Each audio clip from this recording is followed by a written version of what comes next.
Bismillahirrahmanirrahim. Assalamualaikum warahmatullahi wabarakatuh. Selamat siang para sahabatku dimanapun berada.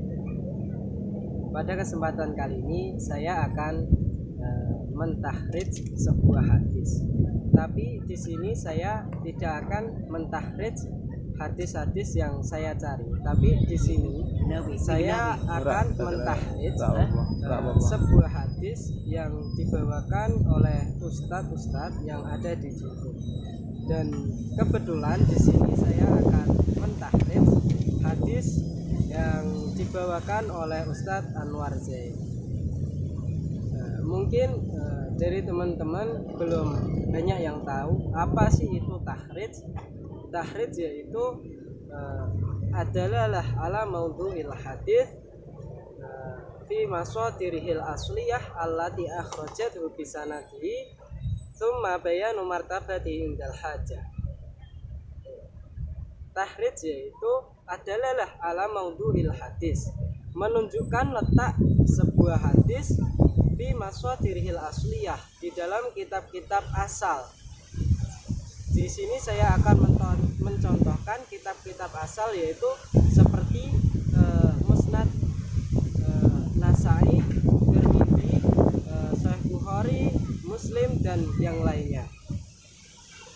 Kemudian allati akhrajat bisanadi, dan yang dimana nantinya kita akan memaparkan sanad-sanadnya.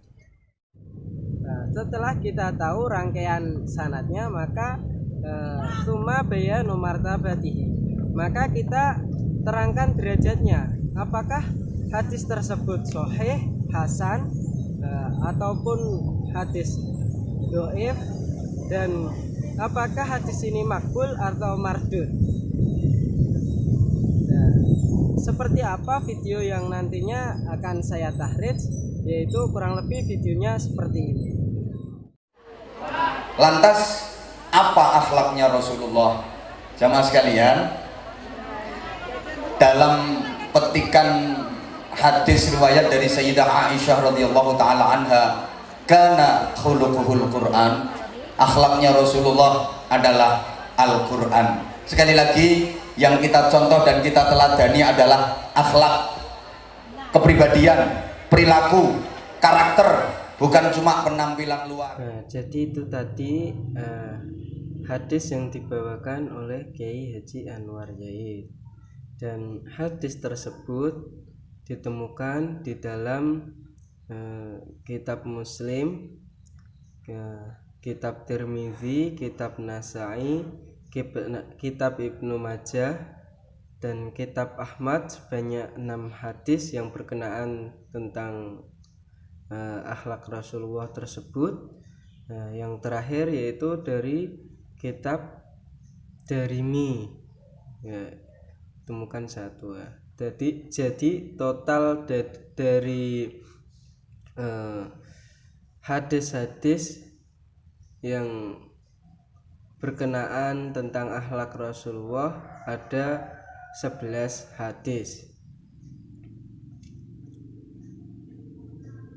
Dan kita akan coba buka apakah matan dari hadis tersebut bertentangan atau tidak. Yang pertama yaitu dari kitab Muslim. Kita buka yang ada di kitab Muslim, yaitu hadis nomor 1233, itu tentang bab sholat malam orang yang meninggalkan karena tidur atau sakit. Apakah ada hadis yang menjelaskan bahwa Nabi Muhammad akhlaknya adalah Al-Quran?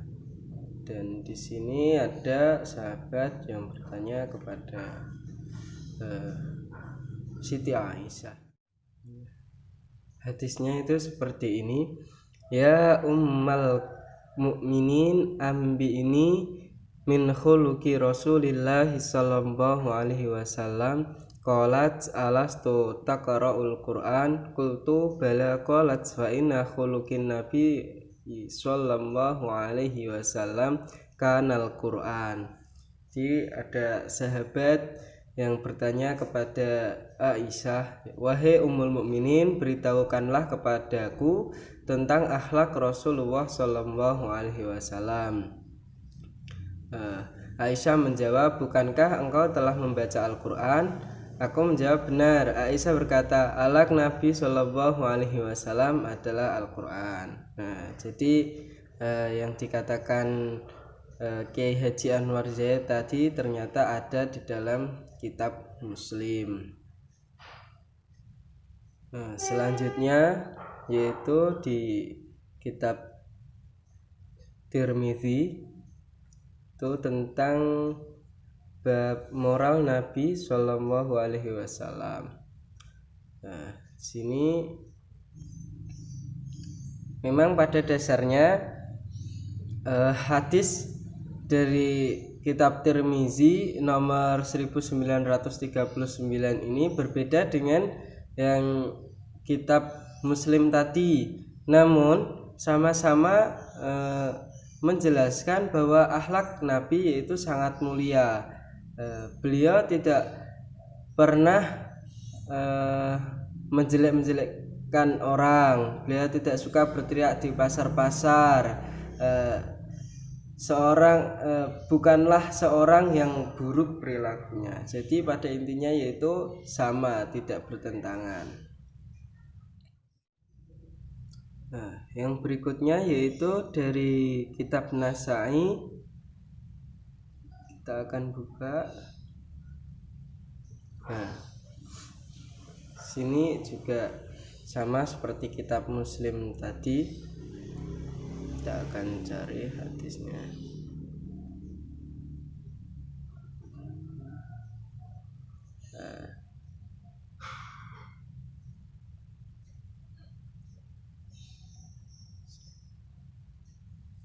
Ini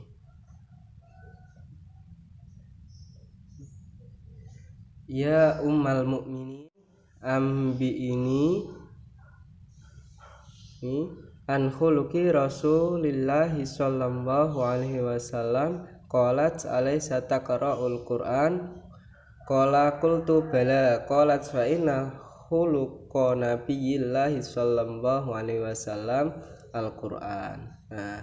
Di sini dari kitab Nasai dengan kitab Muslim sama, yaitu akhlak Rasulullah yaitu Al-Quran. Kemudian kita ke hadis selanjutnya, itu di kitab Ibnu Majah.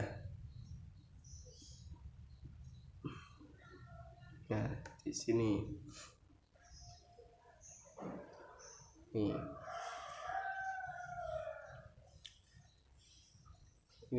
Qala qultu li Aisyah akhbirni an khuluqi Rasulillahi sallallahu alaihi wasallam qalat aw ma taqra'ul Qur'an wa innaka la'ala khuluqin adim. Selanjutnya yaitu dari kitab Ahmad. Ada 6 hadis di sini. Ini yang pertama kita buka.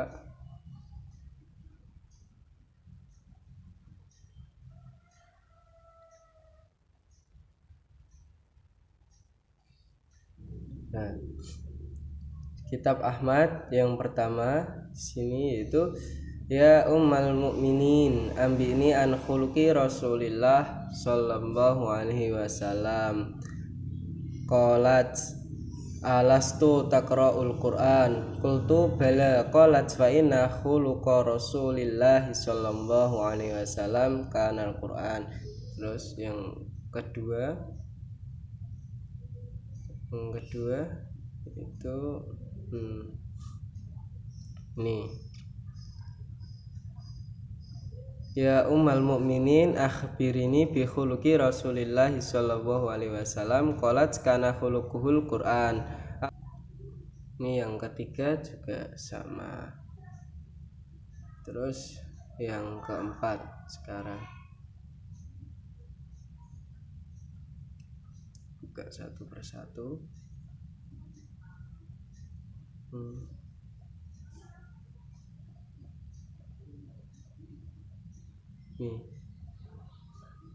an khuluqi Rasulillah wasallam faqala jam taqra'ul Qur'an innaka la'ala khuluqin adim. Jadi sa'altu Aisyah an khuluqi Rasulillah sallallahu alaihi wasallam faqala jam taqra'ul Qur'an, maka kamu tidak pernah membaca Quran, innaka la'ala khuluqin adim. Jadi itu adalah akhlak yang agung, sama seperti tadi.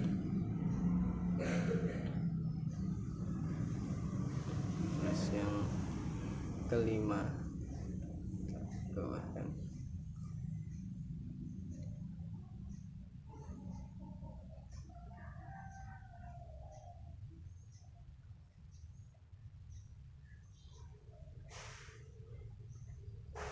Ini yaitu qalat sa'altu Aisyah an khuluqi Rasulillah sallallahu alaihi wasallam qala jam taqra'ul Qur'an innaka la'ala khuluqin adim, juga sama seperti tadi.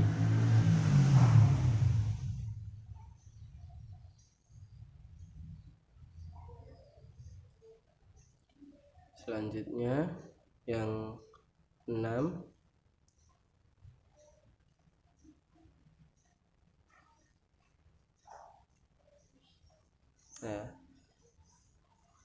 an Qatadah an Jururah an Sa'id bin Syam qala sa'altu Aisyah faqultu akhbirni an khuluqi Rasulillah sallallahu alaihi wasallam faqalat kana khuluquhul Qur'an. Jadi dari keenam hadis yang ada di dalam kitab Ahmad, yaitu sama membahas bahwa akhlak Rasulullah yaitu adalah Al-Quran, dan Al-Quran adalah akhlak yang mulia. Jadi dari ke-11 hadis tersebut tidak ada yang bertentangan antara hadis satu dan yang lainnya. Memang ada yang berbeda, namun intinya sama, yaitu akhlak Rasulullah adalah Al-Quran. Yang saya akan tarik di sini yaitu yang ada di dalam Sahih Muslim, yaitu di dalam hadis Sahih Muslim, yaitu nomor 1232, dan jalur sanadnya itu ada 5.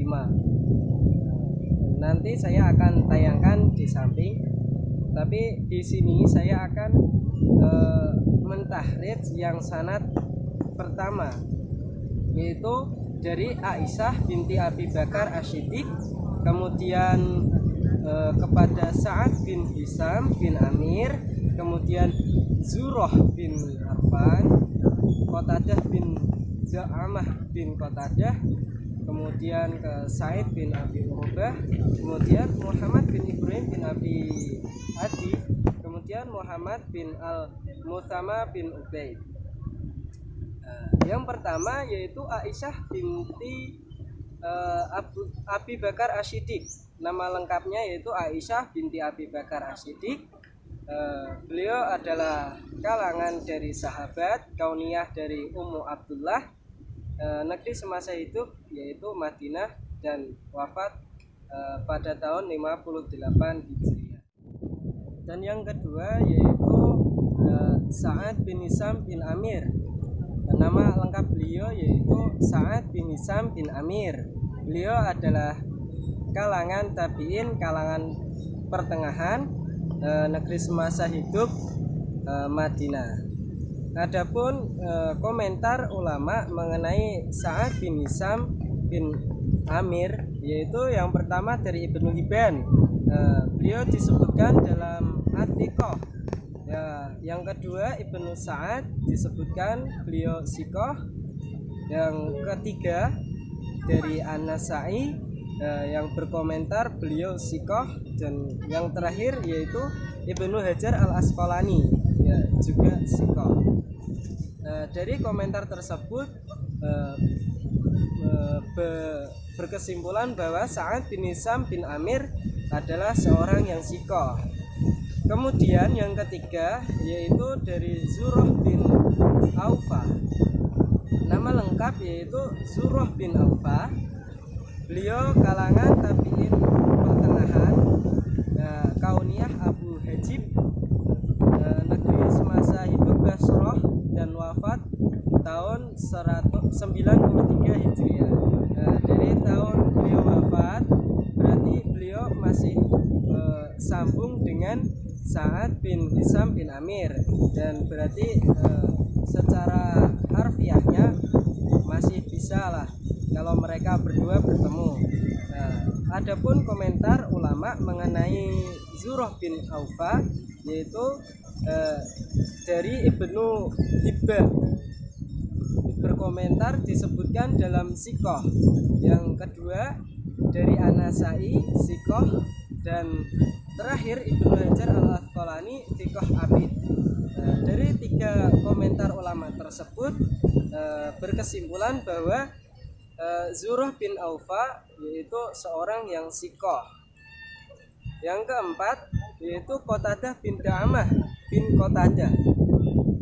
Beliau adalah kalangan tabi'in, yaitu kalangan biasa, kauniyah Abu Al-Khattab, negeri semasa hidup Basrah, dan wafat tahun 117 Hijriah.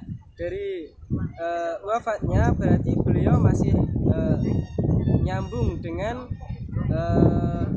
Zurrah bin Aufa tadi. Adapun komentar ulama mengenai Qatadah bin Da'amah bin Qatadah, yaitu yang pertama Yahya bin Ma'in menyebutkan bahwa beliau thiqah, dan yang kedua Muhammad bin Sa'ad menyebut thiqah ma'mun, dan yang ketiga Ibnu Hajar Al-Asqalani yaitu thiqah sabat, dan yang terakhir Az-Zahabi menyebut hafidz.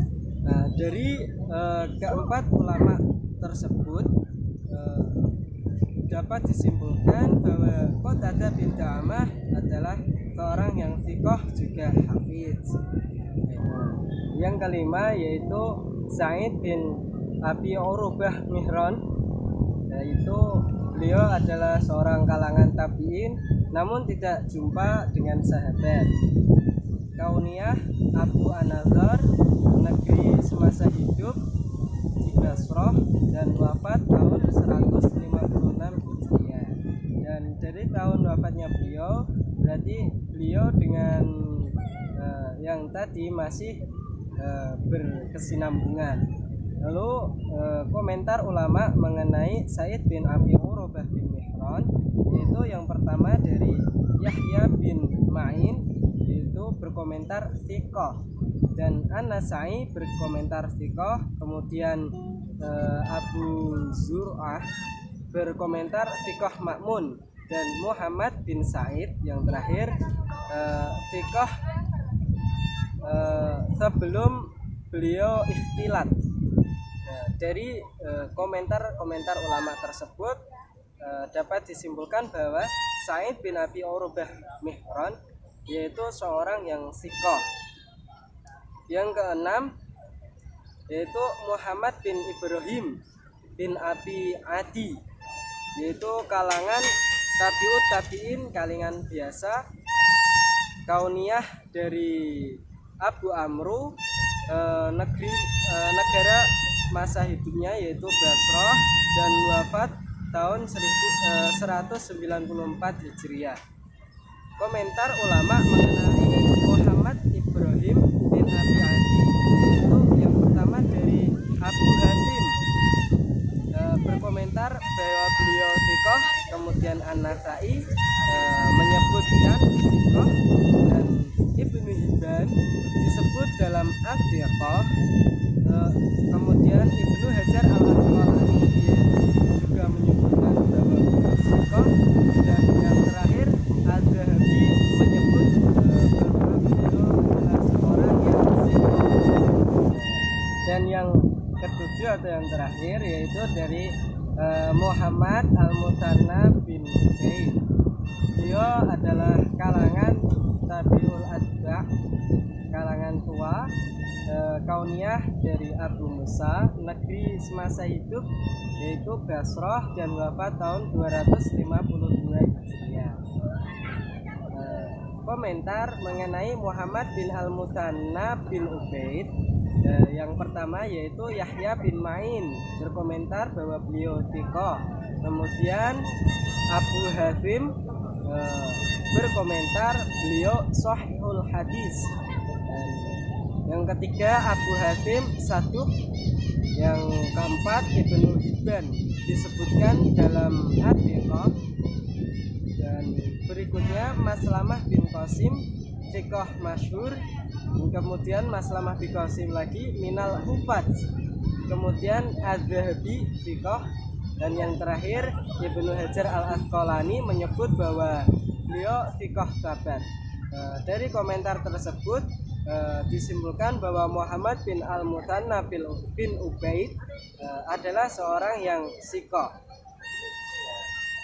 Dari runtutan semua sanad yaitu adalah orang-orang yang thiqah, dan juga matanya juga tidak ada yang bertentangan antara hukum satu dengan yang lainnya, ataukah yang dari Sahih Muslim atau yang dari Nasai dan yang lainnya itu tidak ada pertentangan dan satu dengan yang lainnya. Jadi hadis ini adalah hadis sahih lidzatihi, dan hadis ini dapat dihujahkan ke siapa saja karena berderajat sebagai hadis. Sekian dari saya, kurang lebihnya saya mohon maaf. Wassalamualaikum warahmatullahi wabarakatuh.